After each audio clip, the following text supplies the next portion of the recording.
যি জনপ্ৰিয়তা মুখ্যমন্ত্ৰী জনপ্ৰিয়তা কিয় লাভ কৰিছে জনপ্ৰিয়তা ইমান ডাঙৰ প্ৰশ্নৰ উত্তৰ মই আচলতে দিয়াৰ যোগ্য বুলি মই নাভাবো কিন্তু আচলতে তেওঁৰ কাম তেওঁৰ যিখিনি সৰলতা ৰাইজৰ মাজলৈ যি ধৰণে গৈছে এজন আগতে আমাৰ মুখ্যমন্ত্ৰী ডাঙৰীয়া বুলি ক'লে অকণমান এনেকুৱা লাগে যেন তেওঁক হয়তো সহজতে ঢুকি পোৱা নাযাব মই ভাবোঁ যে বৰ্তমান সময়ত তেখেতক ইমান সহজে ৰাইজে লগ পায় আৰু তেওঁ প্ৰতিটো খবৰ ৰাখে ৰাইজৰ সেইবাবেই চাগে তেওঁক মনত ঠাই দিছে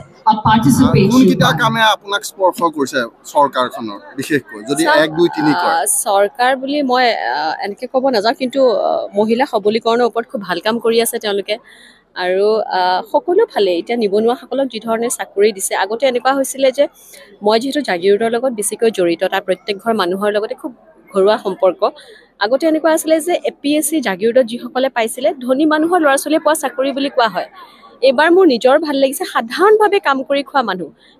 দুজন মানুহৰ ঘৰৰ পৰিয়ালৰ দেউতাকো নাই মাকে যেনে তেনে চলাই আছে ঘৰখন তেওঁলোকৰ ল'ৰা ছোৱালীয়ে যেতিয়া চাকৰি পাইছে তাকো মানে APSC ক্লিয়াৰ কৰিছে খুব ভাল লাগিছে তেওঁলোকে পইচা দিয়া আচলতে সামৰ্থ্যই নাই কাৰণ দুবেলা দুসাঁজ খাবলৈকে নাই ঘৰত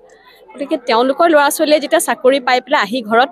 মানে মাত এষাৰ লগাবলৈ আহে সেইটো মই ভাবিছোঁ যে আটাইতকৈ ডাঙৰ আশীৰ্বাদ সেইবাবেই চাগে আগুৱাই গৈছে আৰু সিমানখিনি মই ক'ব নোৱাৰিম মই সঁচা কথা কওঁ যে মই আজি কোনো ধৰণৰ ৰাজনৈতিক বিষয়ে কথা ক'ব বিচৰা নাই আজি আমাৰ বাবে খুব সুখৰ দিন কাৰণ মই যেতিয়া স্কুলত আছিলোঁ এনেধৰণে গণৰাজ্য দিৱস পালন কৰিবলৈ ওলাই আহিব পৰা নাছিলোঁ তেতিয়া বন্ধই বেছি থাকে আৰু আমাৰ মনত এনেকুৱা এটা ভাৱ থাকে যে ওলাই গ'লে হয়তো কিবা এটা ঘটিব কিন্তু বৰ্তমান সময়ত যেনেধৰণে ৰাইজ ওলাই আহিছে আৰু আজিকালিহে আচলতে অনুভৱ হৈছে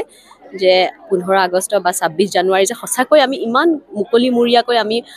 উদযাপন কৰিব পাৰিছোঁ আৰু আচলতে লাগে উদযাপন কৰিবলৈ আজি তিনটাকৈ মানে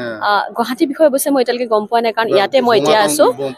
বোমা নাজানো ফুটিছে মই একেবাৰে সঁচা কথা কৈছোঁ নাজানো গতিকে নজনা বিষয়টো ক'লে মোৰ ভুল হ'ব কাৰণ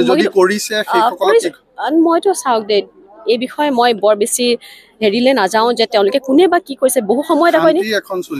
কিন্তু শান্তি মোৰ মতেতো আজি চাওক বহু বছৰ ধৰি কিন্তু এনেকে যে বহুত মানে 15 আগষ্ট বা 26 জানুৱাৰীত কোনোবা ঢুকাইছে বুলি সেই বাতৰিবোৰ নাহা হ'ল কিন্তু